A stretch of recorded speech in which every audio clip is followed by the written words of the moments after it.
Hey guys, welcome back to the channel. A little update on the stream setup, or well, the video making setup, shall I call it now. We've got a cheeky little new stream light over here. This isn't even a sponsor, but it's an Agato key light. I know you can see that upside down. But yeah, to any other content creators, they do come in handy. I got to say. Cool, what a logo as well, mad. So what, as well as that, guys. I don't know if you've noticed this before, but just look at the logo again. Just look at this. Okay, here's the logo. No dig to the person who created this. She's a lovely girl, lives in America, does great logos and that. But obviously you got the Robo part, and then you got the Zini part, and look at that, two ends. I mean, I didn't even notice it, and I feel like that's mugging me off completely. I didn't even notice it. That's two ends. I mean, we all know the name is one end. I mean, if we go on the channel, then look at that. Look at that. Wait, let me. Robo Zini, one end. I didn't even notice. Two ends. Wow. Oh yeah, by the way, 83 subscribers. Very close to 100. I mean, if you haven't subscribed already, then make sure you just hit that subscribe button, yeah? Make that 100. Come on. Big up Ben Gibson as well in the February month on the Norwich calendar. I'm just turning this into a vlog, aren't I, really? But yeah, there is a video. Let's just move on to that. Yes, there is, my hairy chin-strap friend. The biggest what-ifs in football. We've all witnessed certain moments in the sport of football happen that favoured one team and one team only. Well, today we ask ourselves, what if? I will explore through theories and see for myself what the whole entire outcome could have looked like if a certain moment in football would have happened the complete opposite way. This will be mental, so let's begin. I will say as well, I've thought of some myself, and I've also gone to Twitter to ask you guys if you've got any that need to be said. As always, you've done well in delivering them. However, I'm not going to use all the tweets in one video. If you notice the title of the video, it says part 1, meaning there'll be another part to come in the future, probably like next month or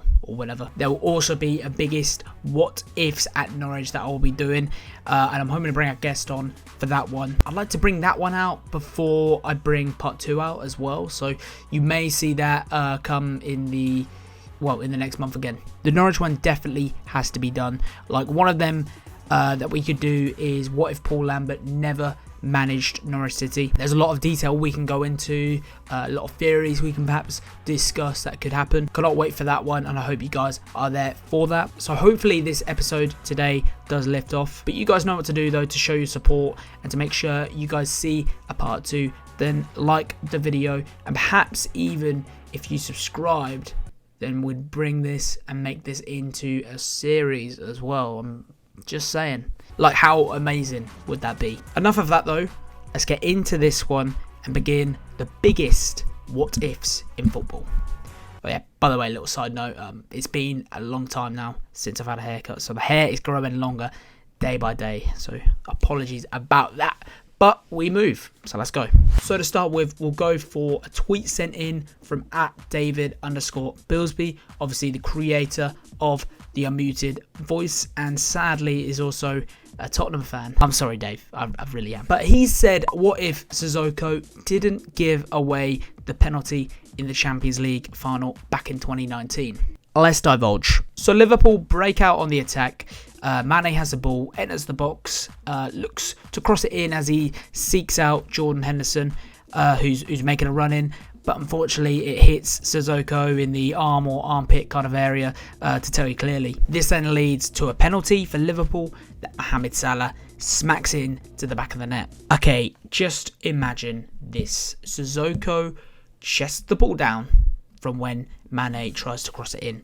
He pretty much flicked it up, I guess. But yeah, Sissoko chests the ball down and then instantly whacks it up the field to try and feed out this ball to Eriksen or Son, who then tries to find Harry Kane there in the attacking position. Easily done, I know, but I'm thinking this could have possibly happened as we see Henderson running to find this ball that Mane is hoping to swerve into him. Liverpool had 6 out of 11 men around the box, more or less in the Tottenham half. Fabinho and Trent are probably just here lingering around for defensive support in this half as well.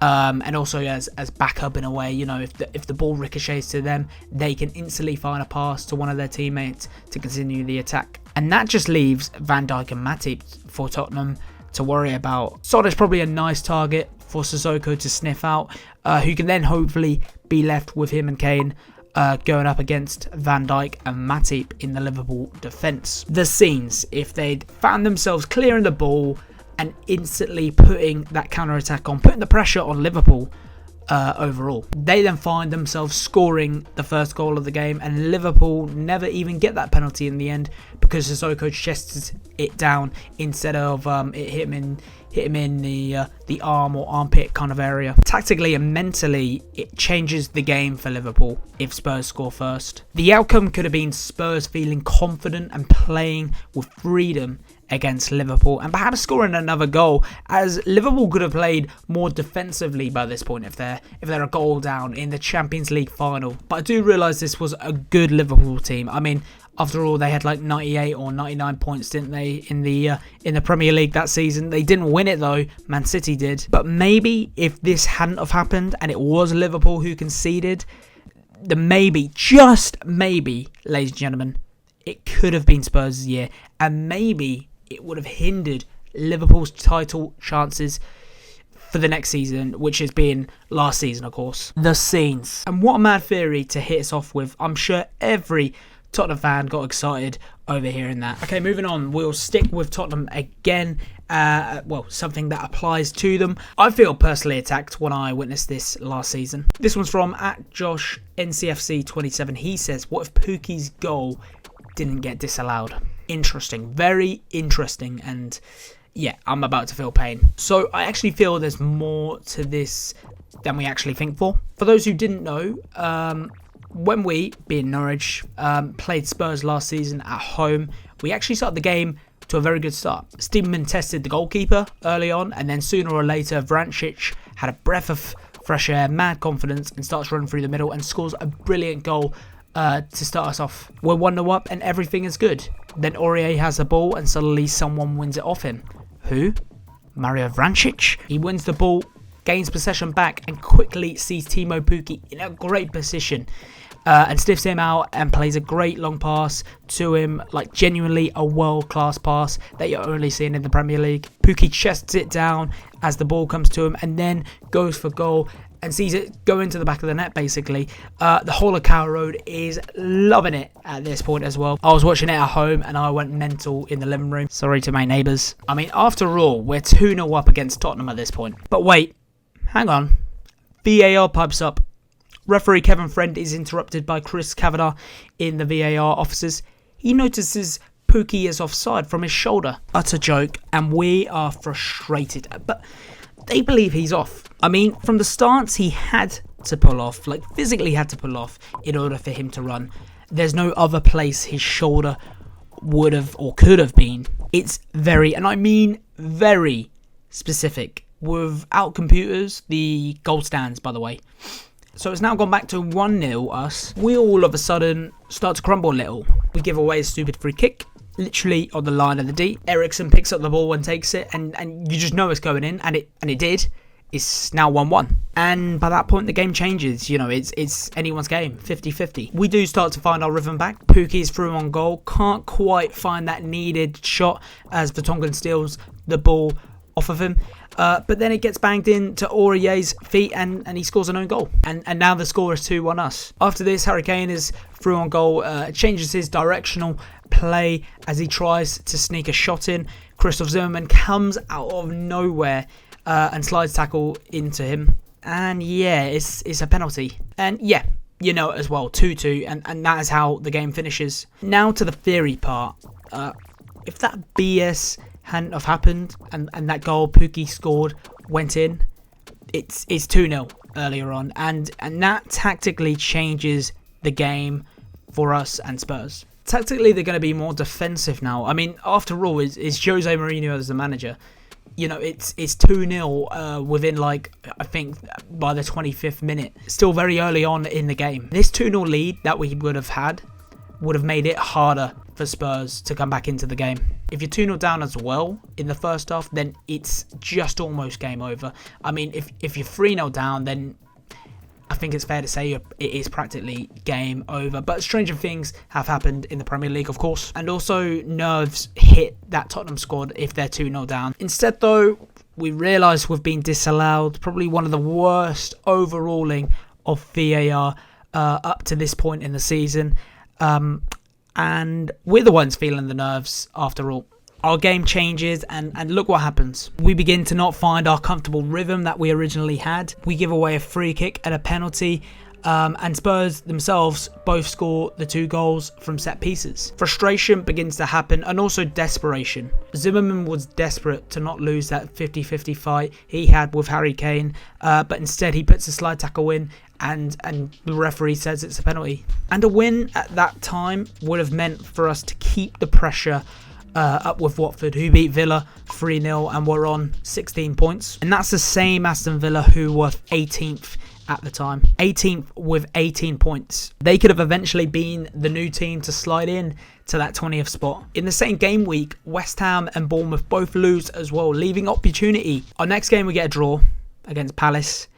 Finishes 1-1, and the man of the day, who was our target man, as I'll call him, was Todd Cantwell. And no one looked for Pookie, as technically he never scored against Spurs. And it's not for that reason. It's just he wasn't having a good game that game. You know, there was a lot of other players who were doing better than him. Now, these are all theories, by the way, but Pookie gets 1 goal v Liverpool at the start of the season in the 4-1 defeat. That 1 goal means so much to him. I mean, he's literally just scored against the European champions. And look at what it did as well. We then go to play Newcastle in the next game. He scores a hat-trick. We win 3-1. Game changer completely. It leads to good things. He then scores against Chelsea in our next home game. He then scores against Man City. An epic win, that one that no one saw coming. And then he didn't score until Arsenal in early December, which is fair enough. But guess what?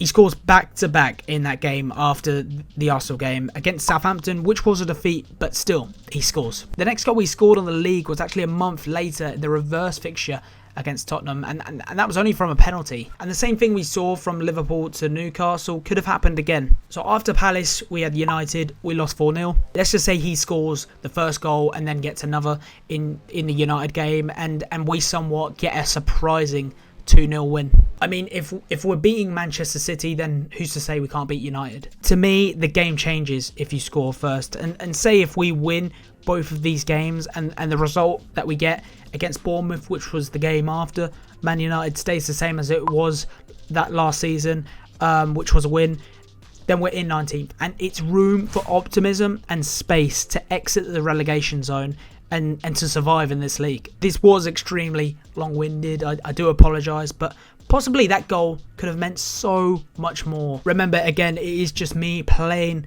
with fantasy and stating this all as a theory. Theory. Big word there. Okay, away from Spurs now. We'll look at one that includes everyone who's English. Okay, let's land this bombshell. What if the Lampard goal against Germany was given? This one was sent in by @NCFC Josh1. Okay, you'd have to be a golf fan to not know about this moment. Let's begin. It's the summer of 2010. Everyone either owns one of these or knows about them. It's all we ever heard that summer. Back to it though, it's the 27th of June and the game is at 4 p.m. We're in England watching it at 2 p.m. We're playing Germany in the round of 16 in the World Cup. Germany had a brilliant team that year as well, but we still, of course, fancied our chances. Right early on in this game then, and we are struggling big time. We see 2 goals early on from Miroslav Klose and Lukas Podolski. 2-0 Germany then. But then we have a corner. We play the short ball, and Gerrard, who's on the edge of the box, crosses in. He's got the choice of 4 men to pick from: JT, Rooney, Upson or Jermaine Defoe. Gerrard crosses in. Neuer thinks of saving it, but then Matthew Upson heads it in to make it 2-1. We've got 1 goal back and the bloody scenes. And then literally straight after this, Defoe has the ball and begins to move to the German box. But then comes Per Mertesacker. I believe it was Per Mertesacker. He wins it for the Germans for literally a split second. But then Lampard finds himself with the ball, and without thought, he fires in a shot and it actually comes off the bottom part of the crossbar. I mean, hitting the crossbar itself is hard, but hitting the bottom part of the crossbar, that's something else, you know. The ball bounces down and physically goes over the line. We can all see it. The referee continues the game as Neuer then picks the ball up and throws it out. We are literally livid by this point, you know. How is that not gone down as a goal? But let's just say the goal stood, and at halftime it's 2-2, because when that Lampard moment happened, it was very much close to the halftime whistle. I'm pretty sure that all happened in the 35th minute or something like that. It's anyone's game in the next half, and just like how the game started when it was 0-0. It's the question of who will score next by this point though, and England as a whole will feel they have a chance still. You obviously have more of a chance in a 2-2 game than you do at 2-1. The players probably went in at halftime feeling pissed off, and I don't blame them, to be fair. What they just saw happen to Lampard ultimately drops all of their moods as a whole. They go in with the goal standing, it's 2-2 obviously, and they begin to get that adrenaline rush. What that leads to is excitement, and they probably don't even want to go in by this point. They'd be happy to just play the second half there and then. We could have ultimately found a way through and maybe, just maybe, scored another goal and see off winning the game 3-2 or something like that. Instead, the Germans played with such ease. They score another 2 in the second half, and they win the game 4-1. In that second half as well, Lampard actually hits the crossbar again. If we'd just been more accurate of laying these balls off from Defoe or Rooney, or even testing the goalkeeper more often in terms of Gerrard or Rooney, then perhaps the Germans would have struggled big time and never stood a chance against us. And effectively, this comes down to not feeling shocked up from the goal that was disallowed in the first half. I'm sure everyone on the England team would have perhaps played better if they were at ease, knowing they just saw an epic goal gone in. Instead, you almost feel rushed to prove yourself in that second half, to make sure that goal that should have went in goes in. This could have all been resolved perhaps if the Lampard goal had stood in, and who knows, we could have continued our good form and gone to beat Argentina in the quarterfinals, perhaps then had Spain in the semi-finals and beat them, and go to a World Cup final. You've got to look at the bigger picture stuff when it comes to the biggest what ifs in football. But if we did or didn't win that game, as a whole, if that goal would have stood, then it creates a brilliant England moment for us all. But it didn't even happen in the eyes of George Larionda, the referee that day. And what sad times. Okay, this is the last one in this video. One for the Saints fans now. From @IngsIsKing. He said, what if the linesman didn't wrongly give Gabbiadini the offside in the League Cup final? One that Saints fans will be feeling livid at. Some context now as well. This is 2017, the League Cup final. Southampton are playing Man United, and it's 0-0. 0-0 at the time, originally when this attack happened. But Redmond tries to square this ball in to the box for Gabbiadini to finish it in. But the ball goes rolling past everyone. Rojo then tries to win this back. Can't keep up with it whatsoever. It falls to Cedric. He gains the possession back. Outskills Rojo, gets past him, and puts a nice ball in to find Gabbiadini. And he just simply taps it in.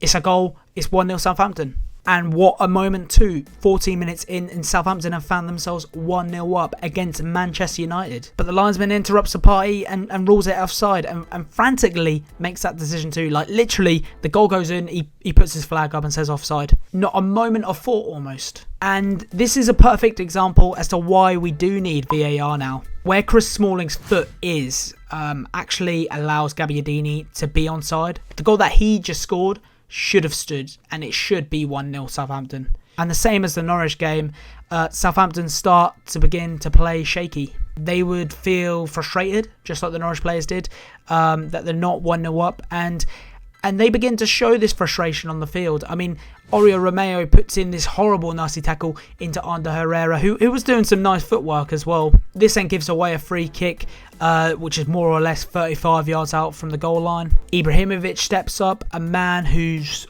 always going to be big-headed in this sport. Of course, he smacks it in. It's now 1-0 United. And Southampton are feeling like they've just had the goal stolen away from them by this point. Complete daylight robbery. But this first half is United's game now. Ibra's playing amazingly well. Lingard is full of involvement. And Martial is just wanting more of the ball. They've got that first goal. It's making them hungrier for more. But overall here, United aren't the ones feeling shooked up from that earlier decision. If anything, they're feeling lucky and they're feeling this is their game. Chris Smalling, David De Gea, Rojo perhaps, players who were right involved with that incident of Gabbiadini. They all know the goal should have stood. They all know Southampton should be 1-0 up by that point. And this flows for the whole Man United team. They are feeling like this is their day. It's allowing United to play their normal game and pick out these small but effective passes in the Southampton half. This then eventually leads to Lingard then finding a goal, and he makes it 2-0. But Gabbiadini does get us back at the end of the first half, scoring the goal. Proper striker's instinct. He then scores a second as well at the start of the second half, and it's 2-2. This then sets up the second half. It's back and forth, Saints and United. And then suddenly, at the end of the game, Ibrahimovic finds a header, and United win it 3-2. By this point, the Southampton's anger is all down to the linesman's fault, calling it offside at the start. If the goal stands, then obviously the game is at 3-3 by this point. But if the goal goes in to begin with, then the whole game changes. We never got to see this from the United side that day, specifically in that game.